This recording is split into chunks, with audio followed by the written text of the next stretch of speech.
Assalamualaikum. Selamat datang di channel Cerita Novika 2. Semoga hari ini teman-teman dalam keadaan sehat walafiat dan senantiasa diberikan kebahagiaan sepanjang hari. Sore itu, Rina berdiri di depan sebuah rumah kontrakan sederhana yang baru saja ia sewa. Rumah itu cukup luas untuk harga yang murah, dengan 2 kamar tidur, ruang tamu yang lega, dan dapur kecil di bagian belakang. Harga sewanya jauh lebih murah dibanding rumah-rumah lain di kawasan ini. Kenapa bisa murah banget, ya? Batinnya. Namun, ia mengabaikan pikirannya sendiri. Setelah berbulan-bulan mencari tempat tinggal yang pas dengan gajinya yang pas-pasan, akhirnya ia menemukan rumah yang cocok. Lumayan juga, tempatnya gak terlalu jelek, gumamnya, sambil menghela napas lega. Tanpa banyak pikir, ia segera mengangkat tasnya dan masuk ke dalam. Namun, begitu melewati pintu rumah, perasaan aneh langsung menyelimutinya. Begitu memasuki rumah, suasana di dalam terasa lebih dingin dibanding di luar. Bukan dingin karena AC, rumah ini bahkan tidak memilikinya. Lebih seperti dingin yang membuat bulu kuduk berdiri tanpa alasan. Ah, sugesti aja ini, pikirnya sambil menggeleng pelan. Ia mulai berkeliling, memeriksa setiap sudut rumah. Lantai keramiknya masih cukup bersih, dindingnya putih kekuningan, menandakan usia rumah yang sudah cukup lama. Di bagian belakang, ada satu kamar yang lebih kecil dari kamar utama. Kamar itu kosong, tanpa perabot sama sekali. Rina menyentuh gagang pintunya dan membuka lebar-lebar. Udara di dalam terasa lebih dingin dibanding ruangan lain. Ia mengernyitkan dahi. Kenapa rasanya beda? Namun, ia mengabaikan perasaan aneh itu dan menutup pintu kamar kecil itu kembali. Ia belum tahu bahwa kamar itulah yang akan menjadi sumber teror baginya. Saat beristirahat setelah membereskan barang, Rina mendengar suara orang lewat di depan rumah. Ia membuka pintu dan melihat seorang wanita parubaya berjalan membawa kantong belanja. "Ibu, permisi," sapa Rina sopan. Wanita itu menoleh. Namun, begitu melihat wajah Rina, ekspresinya berubah. Seolah ada sesuatu yang membuatnya tidak nyaman. "Baru pindah, ya?" tanyanya datar. "Iya, Bu. Baru tadi siang," jawab Rina sambil tersenyum. "Rumahnya lumayan nyaman juga, ya?" Wanita itu diam sejenak, lalu menghela napas. "Jaga diri baik-baik," katanya singkat. Tanpa memberi penjelasan lebih lanjut, ia melanjutkan langkahnya dengan tergesa. Rina mengernyitkan dahi. Kenapa reaksinya begitu? Batinnya. Tetangga lain yang lewat juga menunjukkan reaksi yang sama. Mereka hanya melirik sekilas, lalu cepat-cepat berjalan pergi. Ada sesuatu yang tidak beres. Namun, tidak ada yang mau memberitahunya. Saat malam tiba, Rina merasa kelelahan setelah seharian mengurus barang. Ia memutuskan untuk tidur lebih awal. Namun, baru beberapa menit setelah ia merebahkan tubuh. Tok, tok, tok. Matanya langsung terbuka. Ada suara langkah kaki. Pelan, teratur. Di dalam rumah, jantung Rina berdegup lebih cepat. Ia mendengarkan dengan saksama. Langkah kaki itu datang dari kamar kecil di belakang. Ia mencoba menenangkan diri. Mungkin suara tikus? Namun, suara itu terdengar jelas seperti langkah kaki manusia. Dan langkah itu berhenti tepat di depan pintu kamarnya. Rina menelan ludah, mencoba menenangkan dirinya. Ia menggenggam ponselnya erat-erat dan menghidupkan senter. Dengan langkah pelan, ia menuju sumber suara. Ia berdiri di depan pintu kamar kecil di belakang rumah. Tangannya gemetar saat menyentuh gagang pintu. Namun, ia memaksakan dirinya untuk membuka pintu itu. Saat pintu terbuka, ruangan itu kosong. Tidak ada apapun di dalamnya. Tidak ada tanda-tanda seseorang atau sesuatu berada di sana. Namun, udara di dalam kamar itu lebih dingin dari sebelumnya. Dan di sudut ruangan, ada bau aneh. Bau yang tidak asing. Seperti bau kain basah yang sudah lama tidak dikeringkan. Atau lebih tepatnya, bau sesuatu yang membusuk. Rina mencoba meyakinkan dirinya bahwa semuanya hanya perasaannya saja.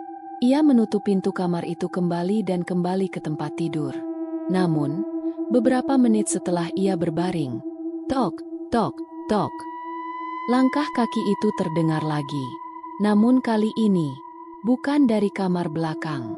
Langkah itu berada di dalam kamarnya sendiri, tepat di samping tempat tidurnya. Rina menarik selimutnya dengan napas tercekat. Ia tidak berani membuka mata. Namun, ia bisa merasakan ada seseorang berdiri di samping tempat tidurnya. Dan saat ia memaksakan diri untuk mengintip sedikit di sudut ruangan, ia melihat sesuatu.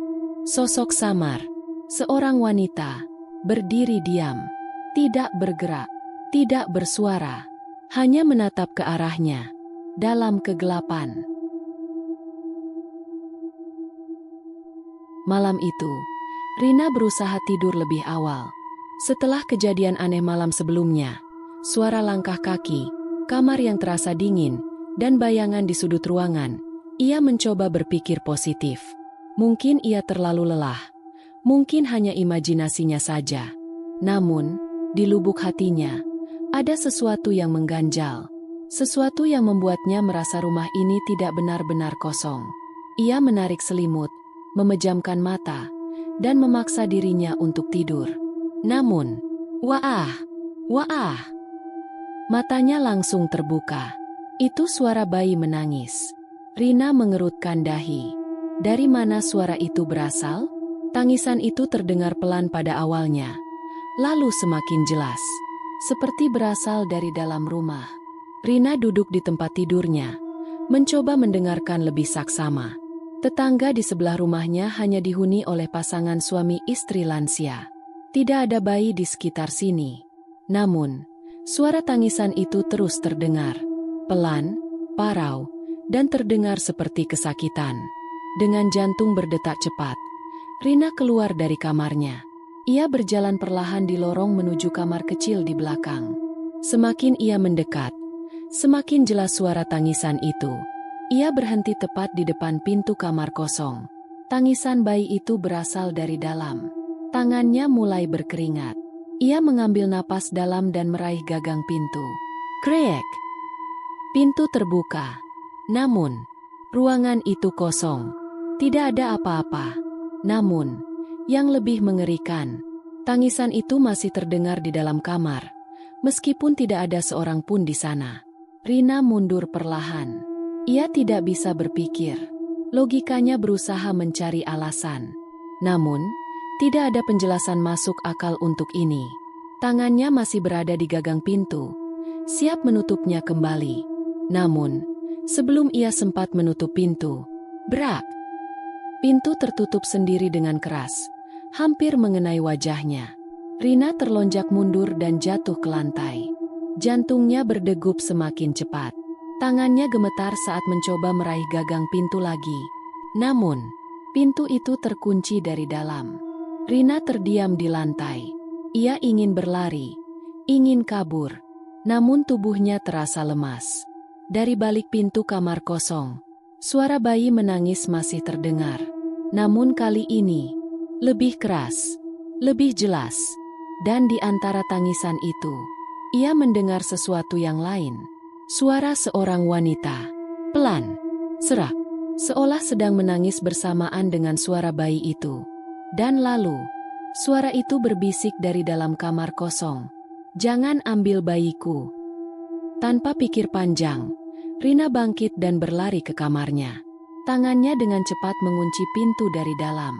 Ia terengah-engah, menempelkan punggungnya ke pintu. Dari luar, suara bayi menangis masih terdengar. Namun kali ini, suara itu perlahan menjauh. Seolah sesuatu sedang membawanya pergi. Seolah, sosok wanita itu kembali menenangkan bayinya. Namun, sebelum benar-benar hilang, Rina masih mendengar suara terakhir yang berbisik. Anakku. Jangan ambil anakku. Keesokan paginya, Rina terbangun dengan perasaan tidak nyaman. Semua terasa seperti mimpi buruk. Namun, ia tahu betul itu bukan mimpi. Ia melangkah keluar kamarnya dengan hati-hati. Matanya mengarah ke ujung lorong. Pintu kamar kecil itu masih tertutup rapat. Rina berjalan mendekat dan mencoba membuka pintunya. Dan anehnya, pintu itu kini tidak terkunci lagi. Seolah-olah tidak pernah ada kejadian semalam. Ia menelan ludah, mencoba menenangkan pikirannya. Namun, satu hal yang ia sadari, kini ruangan itu lebih dingin dari sebelumnya. Dan samar-samar, masih tercium bau kain basah yang membusuk. Malam itu, Rina tidak bisa tidur. Setiap kali ia menutup mata, suara tangisan bayi itu masih terngiang di kepalanya. Namun, kali ini, ia merasakan sesuatu yang berbeda. Bukan hanya suara, bukan hanya perasaan tidak nyaman. Namun, perasaan diawasi. Seolah ada seseorang yang berdiri diam di sudut kamar. Ia mencoba mengabaikannya, menarik selimut hingga menutupi tubuhnya. Namun, ia bisa merasakan bahwa sesuatu benar-benar ada di sana. Dengan napas tertahan, Rina memberanikan diri mengintip sedikit dari balik selimut. Matanya menyesuaikan diri dengan kegelapan kamar. Dan saat itu juga, darahnya langsung membeku. Di sudut kamar, ada seseorang. Sosok seorang wanita, berdiri diam, menghadap ke arahnya. Tubuhnya kurus, mengenakan daster putih yang lusuh dan penuh noda. Namun yang paling mengerikan, wajahnya pucat pasi, matanya kosong, seperti tidak memiliki cahaya kehidupan. Dan di tangannya, ia tampak memeluk sesuatu yang tidak terlihat. Seolah-olah, ia sedang menggendong bayi yang tak kasat mata. Rina terasa lumpuh di tempat. Ia ingin menjerit, namun suaranya tertahan di tenggorokan. Ia ingin berlari, namun tubuhnya terasa membeku. Sosok wanita itu tetap berdiri di sudut kamar. Tidak bergerak, tidak bersuara. Namun, mata kosongnya menatap langsung ke arahnya. Lama, sangat lama. Hingga akhirnya, sosok itu perlahan menghilang dalam kegelapan. Keesokan harinya, Rina berusaha meyakinkan dirinya bahwa semua itu hanyalah mimpi buruk. Namun, ia tidak bisa menghapus bayangan sosok wanita itu dari pikirannya. Ia mencoba tetap menjalani aktivitas seperti biasa. Malam harinya, saat ia hendak mengambil air di dapur, ia merasakan hawa dingin yang menusuk. Dan saat ia mengangkat wajahnya, jantungnya hampir berhenti berdetak. Di sudut dapur, tepat di dekat kompor, wanita itu berdiri lagi. Kali ini, membelakanginya. Daster putihnya berkibar sedikit terkena hembusan angin dari jendela. Bahu wanita itu terlihat bergetar. Seolah-olah, ia sedang menangis. Namun yang lebih mengerikan, tangannya perlahan mengelus sesuatu di dadanya. Seperti sedang menidurkan bayi yang tidak ada di sana. Rina tidak bisa menahan dirinya lagi. Ia langsung mundur pelan, berharap sosok itu tidak menyadarinya. Namun saat ia baru saja berbalik, sosok itu mulai bergerak, bukan berbalik badan, namun berjalan menjauh ke arah pintu dapur. Namun yang membuat Rina benar-benar kehilangan akal sehatnya, wanita itu berjalan tanpa kaki. Tubuhnya melayang beberapa sentimeter di atas lantai. Namun langkahnya tetap terdengar jelas. Tok, tok, tok. Setelah itu, sosok itu menghilang begitu saja. Namun, tangisan lirih bayi kembali terdengar di kejauhan. Rina merasa semakin tidak betah di rumah itu. Ia tahu ada sesuatu yang salah. Namun, ia masih tidak tahu siapa wanita itu dan kenapa ia terus menangis sambil memeluk sesuatu. Malam berikutnya, Rina tidak bisa tidur. Ia menyalakan semua lampu rumah dan mencoba menonton TV untuk mengalihkan pikirannya. Namun saat ia melirik ke sudut ruang tamu, wanita itu ada di sana. Diam, menatap ke arahnya, memeluk sesuatu yang tidak terlihat. Dan kali ini, bibirnya bergerak, namun tidak mengeluarkan suara. Hanya komat kamit, seolah sedang berbicara dengan sesuatu yang tidak bisa dilihat oleh manusia. Malam itu, Rina akhirnya mengambil keputusan. Ia harus mencari tahu apa yang terjadi di rumah ini. Ia tidak bisa lagi berpura-pura semuanya baik-baik saja. Namun, semakin ia menggali kebenaran, Semakin teror itu menghantuinya. Dan ia belum tahu bahwa semua ini baru permulaan.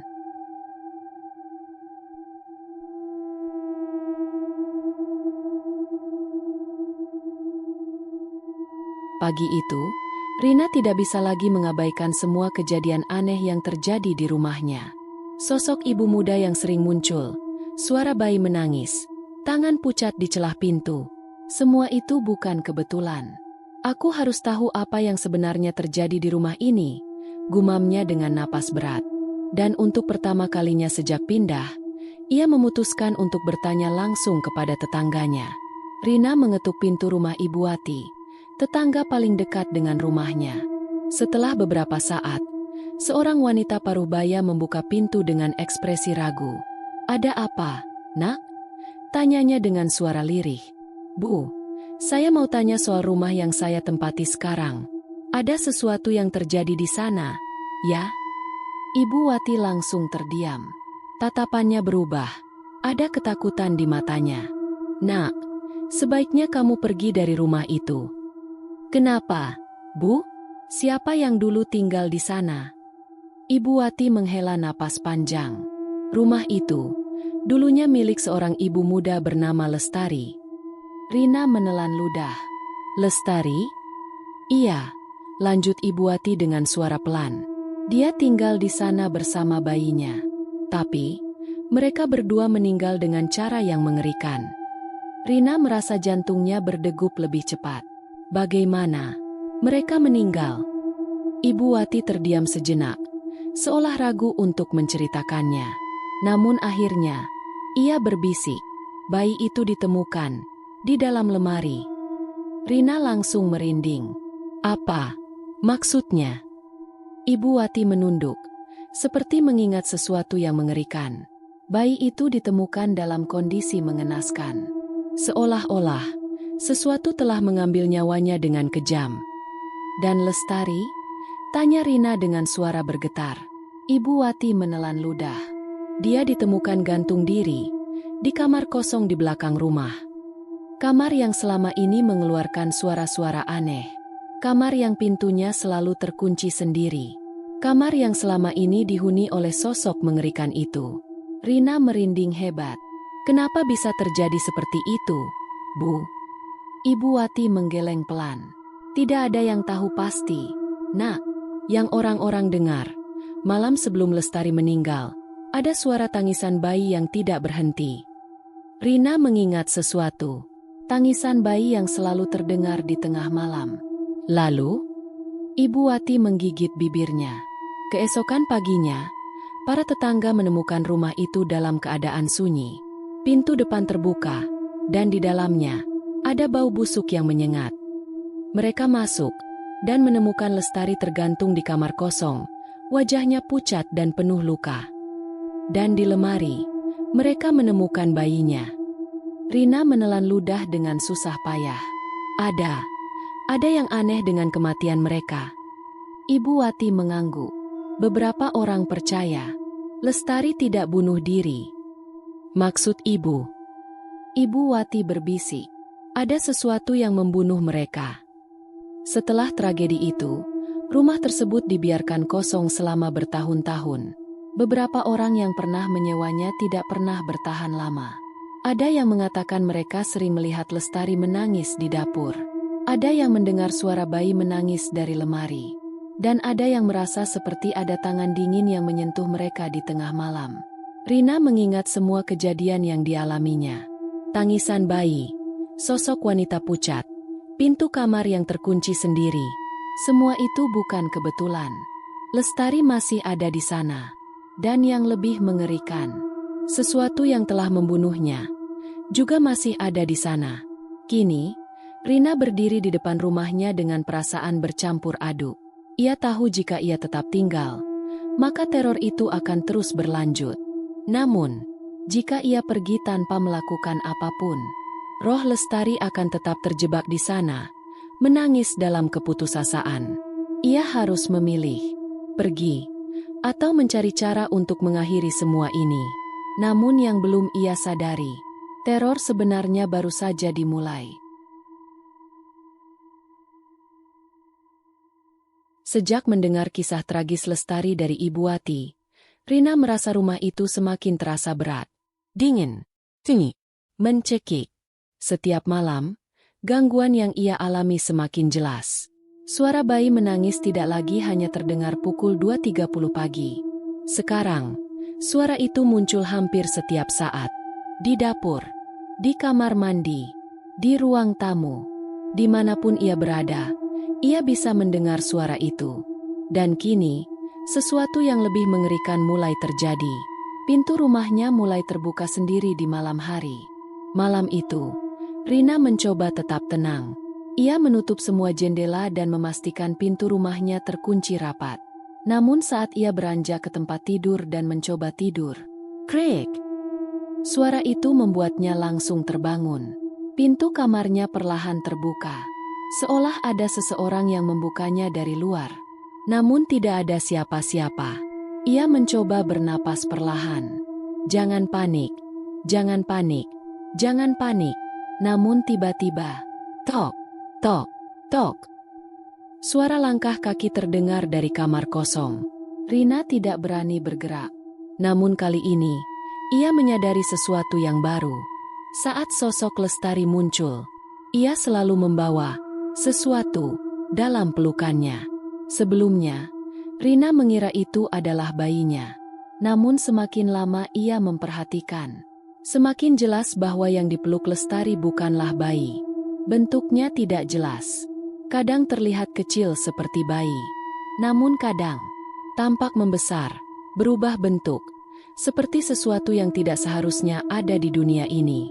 Dan kali ini, ketika Rina mencoba melihat lebih dekat, "Jangan lihat, bayiku." Bisikan itu terdengar di telinganya. Malam itu, Rina tidak bisa tidur. Ia menyalakan lampu, memastikan ruangan terang. Namun pukul 3 pagi, matanya mulai terasa berat. Ia mencoba bertahan, namun perlahan, matanya terpejam. Dan saat ia membuka mata, sosok Lestari duduk di tepi tempat tidurnya. Mata kosongnya menatap langsung ke arah Rina. Jarak mereka hanya beberapa sentimeter. Rina membeku di tempat. Ia ingin berteriak, namun suaranya tertahan di tenggorokan. Ia ingin bergerak, namun tubuhnya tidak bisa digerakkan. Lestari tidak mengatakan apapun. Namun perlahan, ia mengangkat tangannya, menyentuh rambut Rina, dan menariknya perlahan, seolah ingin membangunkannya, atau membawanya ke dalam kegelapan. Saat tangan dingin itu menyentuh kepalanya, Rina akhirnya bisa berteriak. Ia menghempaskan tubuhnya ke belakang, mencoba menjauh dari sosok itu. Namun saat ia melihat kembali, wajah Lestari berubah. Tidak lagi pucat dan kosong, namun mengerikan. Matanya menghitam pekat, mulutnya menganga lebar, seolah menjerit dalam diam. Kulit wajahnya terlihat hancur, seperti membusuk. Dan dari dalam kegelapan, suara bayi menangis semakin keras. Namun kali ini, tangisan itu berubah menjadi jeritan. Tanpa berpikir panjang, Rina melompat dari tempat tidur dan berlari keluar kamar. Namun saat ia hendak mencapai pintu rumah, pintu itu terkunci. "Buka, buka!" Ia mencoba memutar gagangnya sekuat tenaga. Namun tidak bisa. Dari belakang, langkah kaki mendekat. Perlahan, teratur. Seperti seseorang yang tidak ingin buru-buru. Rina berpaling dengan napas tercekat. Dan di sana, Lestari berdiri diam, tersenyum, dengan wajah yang kini penuh luka menganga. Dan kedua tangannya masih memeluk bayinya. Rina menutup matanya. Tangannya gemetar memegang gagang pintu. Dan saat itu, sebuah suara berbisik di telinganya. "Aku cuma ingin bayiku kembali. Kembalikan dia padaku, atau aku akan mengambilmu." Dan saat Rina membuka matanya, sosok Lestari sudah ada di depannya. Tersenyum. Dan kali ini, ia tidak sendirian. Ada sesuatu di dalam pelukannya. Sesuatu yang perlahan membuka matanya. Dan tersenyum ke arah Rina. Rina tidak bisa bertahan lebih lama di rumah itu. Setiap malam, Lestari semakin sering muncul. Dan kini, ia tidak hanya berdiri diam. Ia mulai mendekat. Tangannya yang dingin menyentuh rambut Rina, menyentuh pundaknya, membuat tubuhnya membeku dalam ketakutan. Ia akhirnya memutuskan untuk mencari bantuan. Dan satu-satunya yang terpikir oleh Rina adalah seorang dukun paranormal. Keesokan harinya, Rina pergi ke rumah Ibu Wati, tetangga yang sebelumnya menceritakan kisah tentang Lestari. Dengan suara gemetar, Rina berkata, "Bu, saya gak kuat lagi tinggal di rumah itu. Saya mau coba bersihkan rumahnya. Ibu tahu siapa yang bisa membantu?" Ibu Wati terdiam sejenak. Namun akhirnya ia menghela napas dan mengangguk. Ada seseorang yang bisa menolong. Seorang paranormal. Tapi kamu harus siap menghadapi apapun yang terjadi. Beberapa jam kemudian, Rina kembali ke rumahnya dengan seorang lelaki tua berjubah putih. Namanya Mbah Surya. "Rumah ini," bisik Mbah Surya sambil menatap ke arah pintu. Energinya berat sekali. Tanpa basa-basi, ia mulai menyiapkan ritual pembersihan. Namun, sejak awal, Rina bisa merasakan sesuatu yang tidak beres. Mbah Surya menaburkan beras kuning di setiap sudut rumah. Ia membakar kemenyan, lalu mulai membaca doa-doa dengan suara pelan namun penuh wibawa. Awalnya, semua terasa normal. Namun beberapa menit kemudian, suasana rumah berubah drastis. Lampu mulai berkedip-kedip sendiri. Udara menjadi lebih dingin. Dan yang paling mengerikan, terdengar suara tangisan bayi. Namun kali ini, tangisan itu berubah menjadi jeritan kesakitan. Mbah Surya langsung membuka matanya. Dia tidak ingin pergi, katanya dengan suara tegang. Tiba-tiba, duar! Jendela-jendela rumah pecah secara bersamaan. Pintu kamar belakang terbuka sendiri dengan keras. Dan di dalam kegelapan, sosok Lestari muncul. Namun kali ini, ia tidak lagi menangis. Ia tidak lagi melamun. Ia marah. Wajahnya menjadi lebih mengerikan dari sebelumnya. Matanya berubah hitam pekat. Mulutnya menganga lebar, seolah berteriak dalam kemarahan. Dan dalam sekejap, ia melesat ke arah Rina dengan kecepatan yang tidak masuk akal. Sebelum Rina bisa bereaksi, tangan Lestari yang dingin sudah mencengkeram lehernya. "Kembalikan anakku." Suara itu terdengar dalam kepalanya, menggema seperti jeritan ribuan suara sekaligus. Rina meronta-ronta, tubuhnya terasa lemas. Matanya mulai berkunang-kunang. Hingga akhirnya, Mbah Surya mengangkat tangannya dan membaca mantra keras-keras. "Tinggalkan tempat ini. Jangan ganggu orang yang tidak bersalah." Lestari menggeram keras. Suaranya menggetarkan seluruh ruangan. Namun akhirnya, ia melepaskan cengkeramannya dan mundur perlahan. Namun sebelum menghilang, ia menangis dan berbisik dengan suara parau. "Dia masih ada di sini." Setelah semuanya tenang, Rina terduduk lemas di lantai. Ia menangis tanpa suara, masih berusaha memahami apa yang baru saja terjadi. Mbah Surya mengusap wajahnya dengan gelisah. Lalu ia berkata, "Lestari tidak bisa pergi, Nak." "Kenapa?" Suara Rina masih gemetar. Mbah Surya memandangnya dengan tatapan dalam. "Karena anaknya masih di sini." Rina langsung merinding. "Apa maksud Mbah?" Mbah Surya menghela napas panjang. Arwah bayinya masih terjebak di rumah ini. Dan selama itu terjadi, ibunya tidak akan pernah bisa pergi. Mbah Surya menatap Rina dengan serius. "Ada dua pilihan. Pertama, kita lakukan ritual pemanggilan roh bayi itu dan mencoba membimbingnya pergi. Tapi ini berisiko besar. Atau kedua, kamu pergi dari rumah ini dan jangan pernah kembali." Rina terdiam lama. Ia melihat sekeliling rumahnya. Kini, rumah ini tidak lagi terasa seperti tempat tinggal, melainkan penjara bagi arwah yang terjebak. "Apapun yang terjadi, kamu harus segera memutuskan, Nak," kata Mbah Surya dengan suara pelan. Dan saat itu juga, lampu di rumahnya tiba-tiba mati. Di tengah kegelapan, Rina bisa mendengar suara lirih. Suara seorang wanita. Jangan ambil bayiku. Diikuti suara tangisan kecil. Tangisan bayi yang terdengar semakin dekat. Rina duduk di lantai dengan tubuh gemetar. Setelah kejadian tadi, dengan Lestari hampir mencengkeram lehernya, dengan suara bayi yang terus menangis, dengan rumah yang seakan bernapas dalam kegelapan, ia tidak bisa lagi bertahan. Ia menatap Mbah Surya dengan mata berkaca-kaca. "Mbah, saya gak kuat lagi. Saya mau pergi dari sini." Mbah Surya menghela napas panjang. "Kadang, bukan kita yang memilih rumah, Nak, tapi rumah yang memilih kita." Kata-katanya terasa menggantung di udara. Namun Rina sudah mengambil keputusan. Ia harus pergi. Tanpa membuang waktu, Rina mengemas barang-barangnya secepat mungkin. Ia tidak peduli lagi dengan apa yang tertinggal. Setiap langkah di dalam rumah terasa berat, seolah ada sesuatu yang menahannya. Namun ia harus pergi. Dan akhirnya, ia sampai di depan pintu. Tangannya gemetar saat menggenggam gagang pintu. Namun, sebelum membukanya, ia merasakan sesuatu. Seperti ada mata yang menatapnya dari belakang.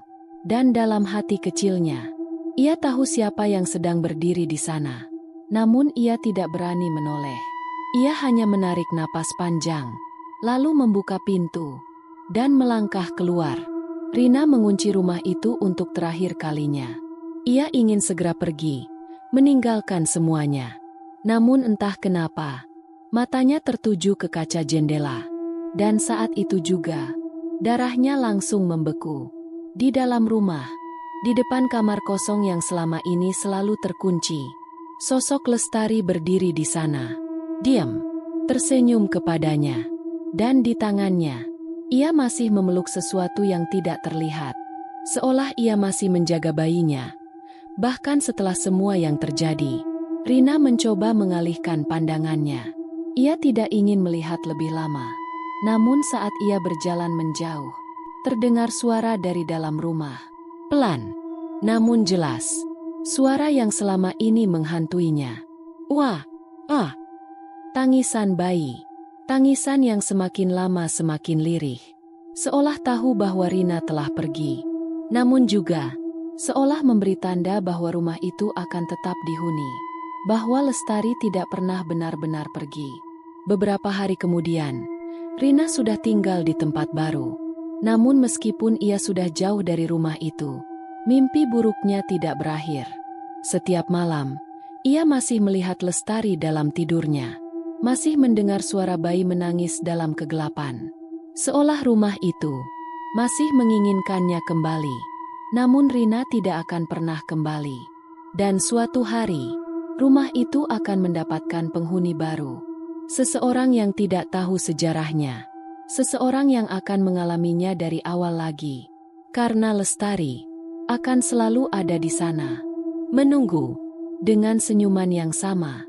Dan dengan bayi yang tidak akan pernah ia lepaskan.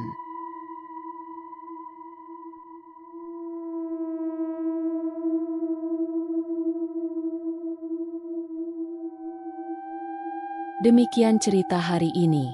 Semoga teman-teman dapat terhibur dan dapat mengambil hikmah kebaikan isi di dalamnya. Jangan lupa juga bagikan cerita ini kepada teman-teman yang lain agar mereka juga bisa mendapatkan hiburan yang sama. Mohon maaf apabila ada kesalahan kata dan ucapan kami dalam membacakan cerita ini. Terima kasih dan wassalamualaikum.